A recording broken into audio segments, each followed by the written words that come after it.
Abe Sandquist here, Natural Fertilizer, and I'm excited to do this podcast. This has been one I've been waiting to do for a little while. It's with Advanced Composting Technologies, and I've got Chandler with me. And Chandler, you'd be like the president, right? Or I'm the president, director, standing president of Advanced Composting Technologies for the last few years, and we've been playing with manufacturing of composting equipment now for a little over 10 years, and before that, we were consulting and design and build of forced air composting systems throughout the U.S., down in Canada, or throughout Canada a little bit, and Mexico, and down into South America a little now. Yeah. Oh, good. Yeah, good. yeah. I didn't know you guys were in South America right now, but yeah. Peru's looking pretty good. Again, I'm working on our winter center here in Woodbine. And when I was first kind of laying this out and figuring out what I wanted to do, I was actually still looking at using the compost turner and laying out windrows and turning these windrows. And we still have a compost turner and we use it a lot and we do like that. But I thought maybe there's an easier way, right? Using compost turners takes another horsepower. It takes man time, it takes fuel, and it takes longer, I think. But Chandler, tell me the difference between windrow turning in aerated static piles, or they call it ASP, right? Right.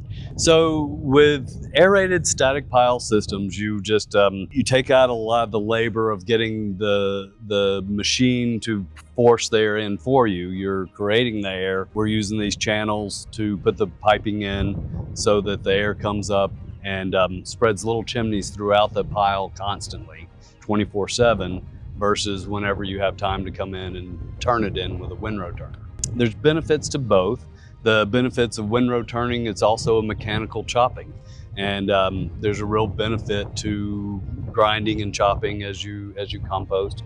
So we've added pre-processing, and with our pre-processor, we'll grind and chop on the front end, also getting our mix exactly to the diet that you prescribe. And then when it moves into here, the diet's right, the water's right, just needs air and the right environment to really take off and go fast. The manual savings is you're not having to go out there and put the air into it and keep turning it. You know, we've done that in the first 15 minutes in pre-processing. Okay. So that makes me think about it too, something I forgot to ask you before. But what is composting, right? Is it just like decomposing materials, or why do we need oxygen involved? Right. Composting is taking care of those little microbes like they're your cows.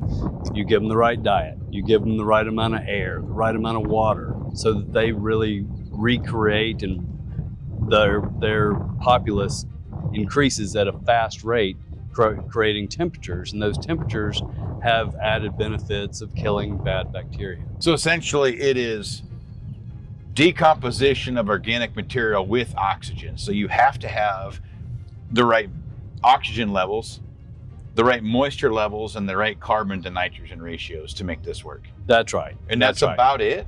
That's really about it. You know, it's a fairly simple process that happens in nature every day. You know, I mean, nature brings those microbes, you just start to cultivate them. And just like cultivating those cows over there, you get a breed that gets more inclined, they like the diet, they like the environment, so they start to become stronger in a colony over time. You create a super microbe that really loves your diet as you continue to grow. So when we come in, we bring our materials in, and we mix them up, and we get our carbon to nitrogen ratios correct, put them through the pre-processor, and then we're going to put them in a building like this, essentially this building right here.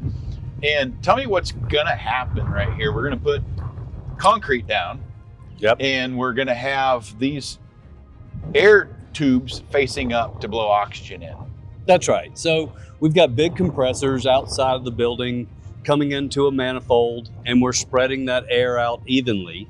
And we know that the way air flows and thermodynamics, if you're pumping a little bit of coolish air, or ambient plus 10 maybe degrees air in, those microbes will start to recreate and move, and they create temperature. And that warmth starts to raise that air up. Thermodynamics tells us that warm air rises. So you bring in the cold air down bottom, it warms and goes up through the pile. We've designed you to a 7-foot high stack. It's just what we've designed for your particular layout, your equipment, and the design of the structure. And we'll fill this whole structure. This is considered a single first stage area that will handle 2 weeks worth of loading, about 11 days worth of loading.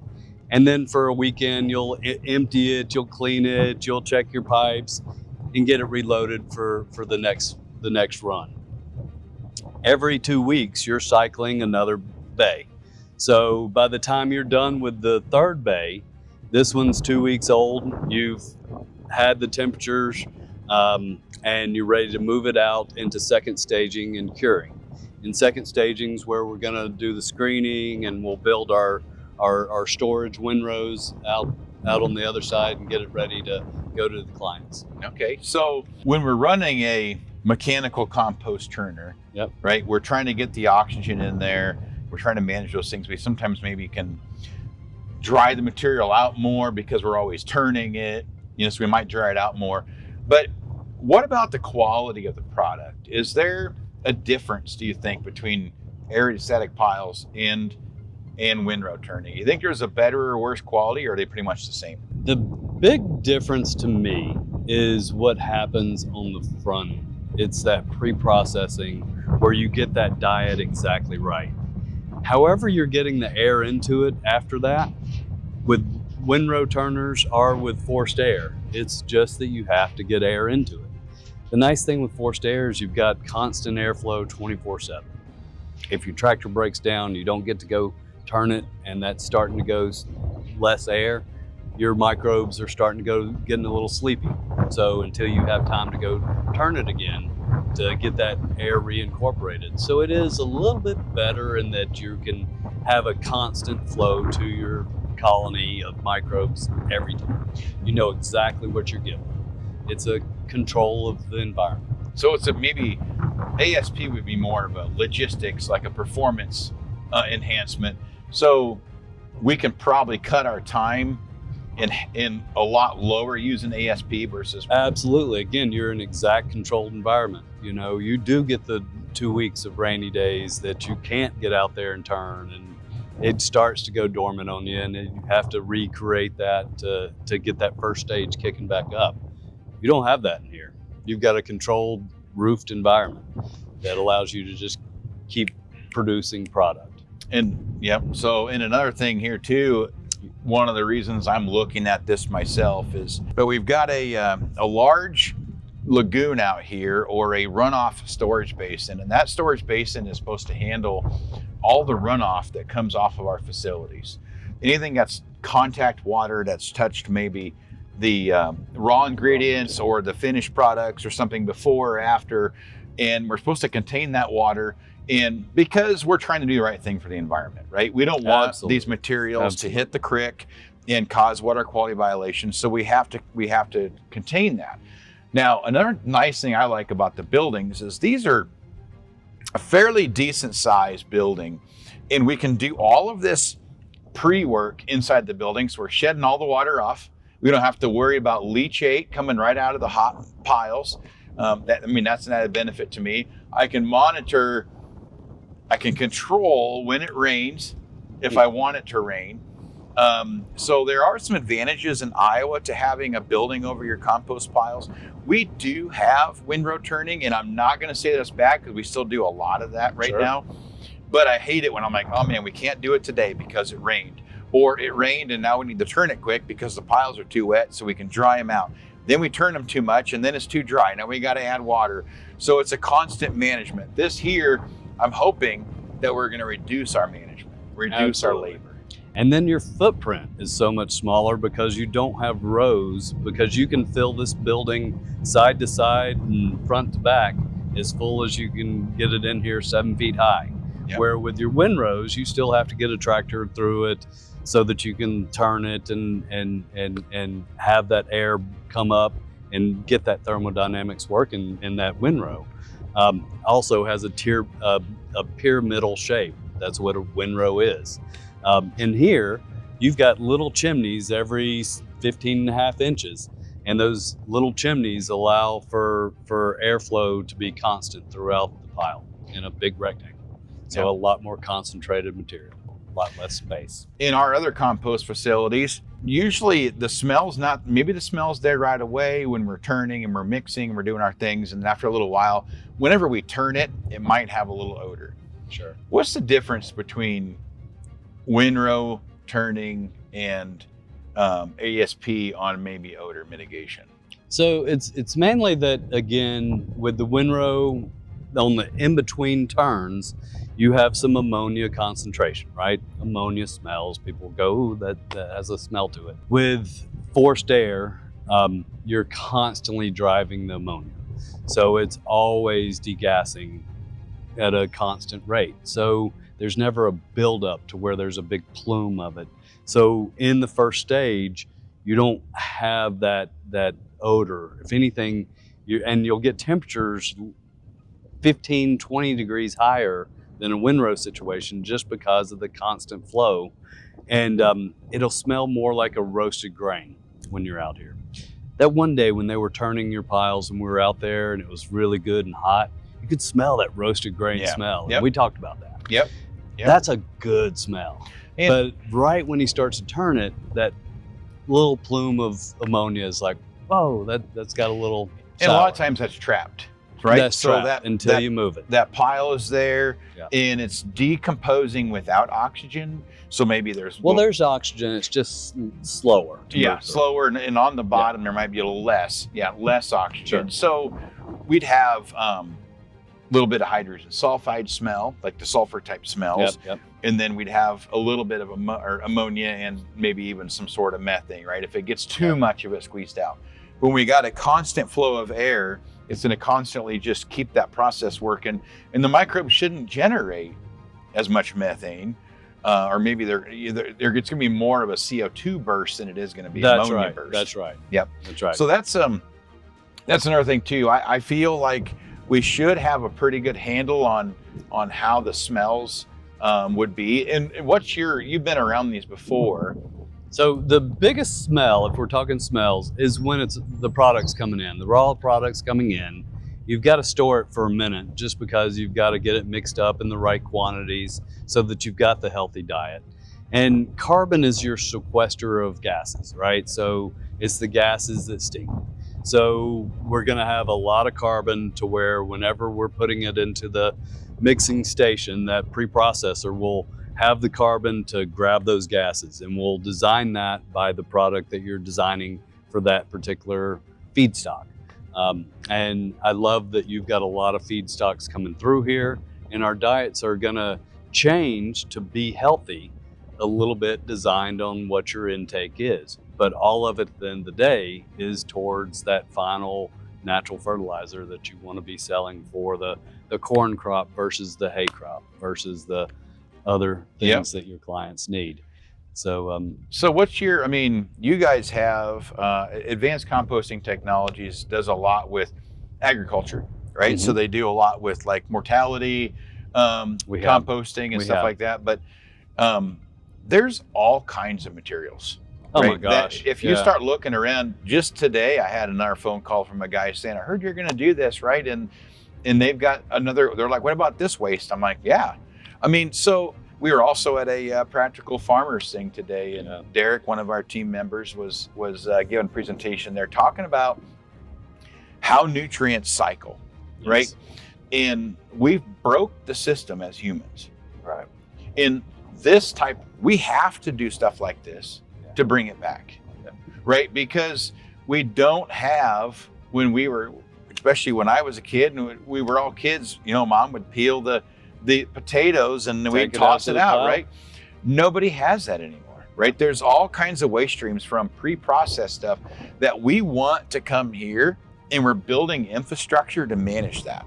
And we're trying to design some of the most, technical systems to handle as many problems that we can handle. But you know what? We're going to make more, right? We're going to find other problems, and then we're going to fix them too. It's kind of the field of dreams. You know, you build it, they will come. Yeah. And they're going to start knocking down your door of, hey, can you take this? Or can you take that? Yep. You know, we get some of the craziest calls. I mean, one of them was from a tobacco processing plant.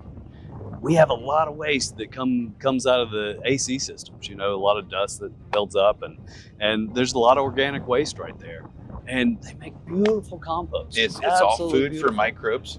So, what are your, so obviously you guys are in a business to design and install and manufacture these systems. And listen to the client to find out what your needs are, you know. And, you know, Abe and I will argue a good bit back and forth to figure out where we want to find our happy medium. But at the end of the day, this is a facility that he wants to run but grow from, to have multiple someday. And so it's got to work for his people that are going to be running it, and to be able to take the product that he has coming in. And I mean, God bless you. I mean, you're going to be taking liquids, you're going to be taking solids, you're going to be depacking product.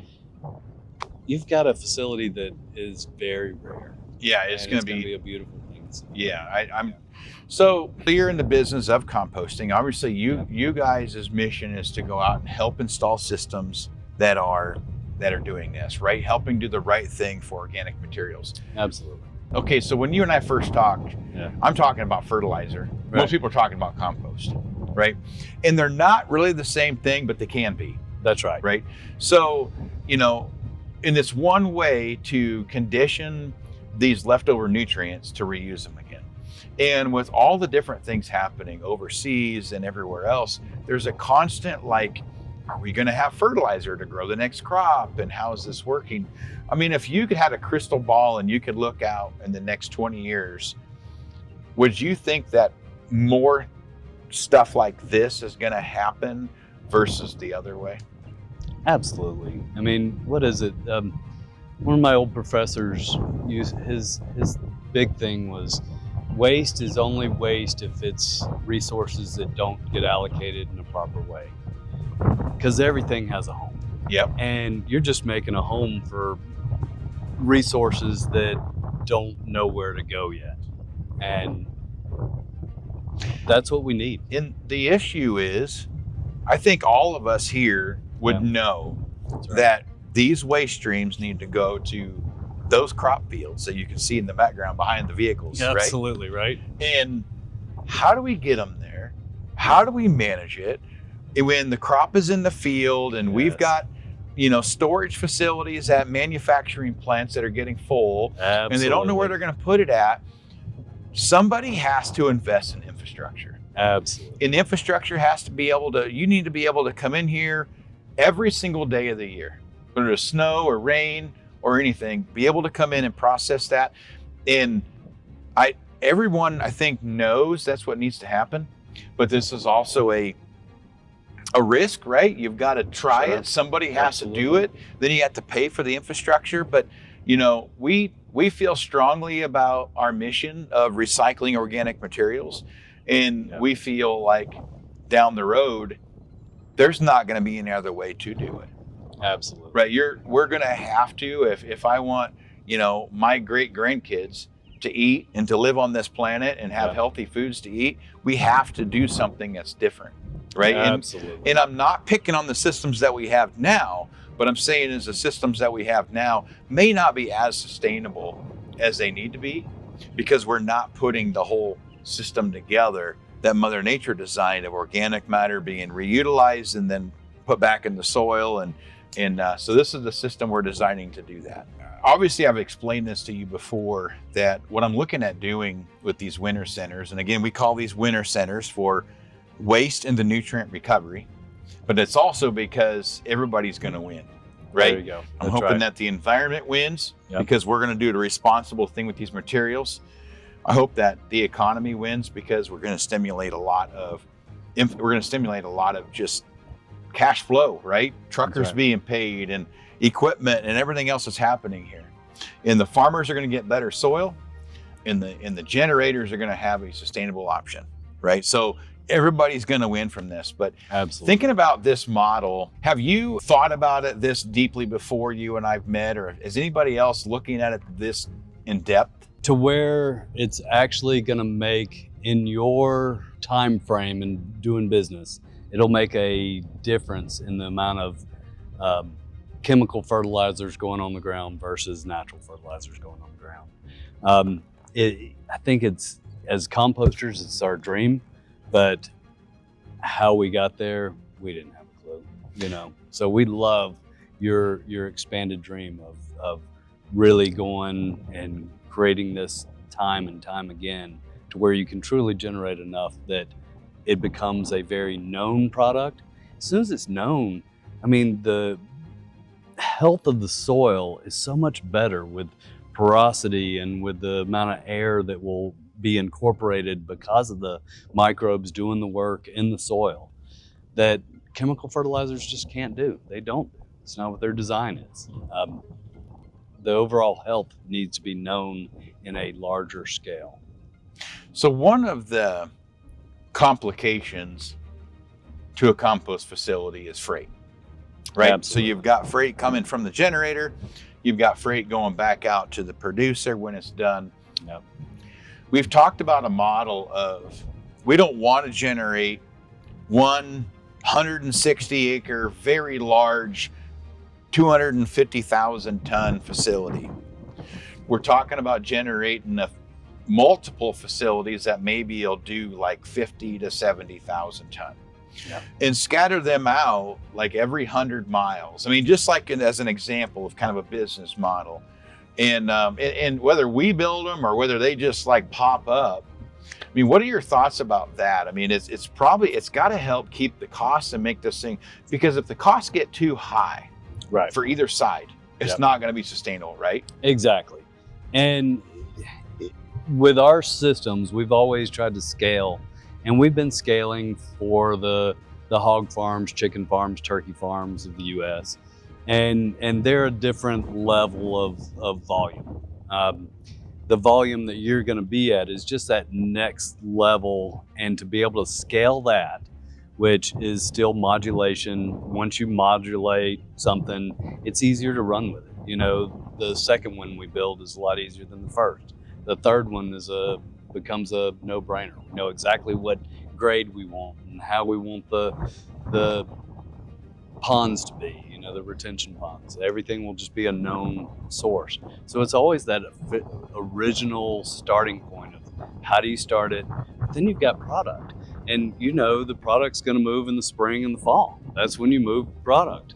You got to get it to the land when it doesn't have crops on it, right? Yep. So staying up with the movement of the product. And that's your next piece to prove to the public that I can generate it and I can also spread it.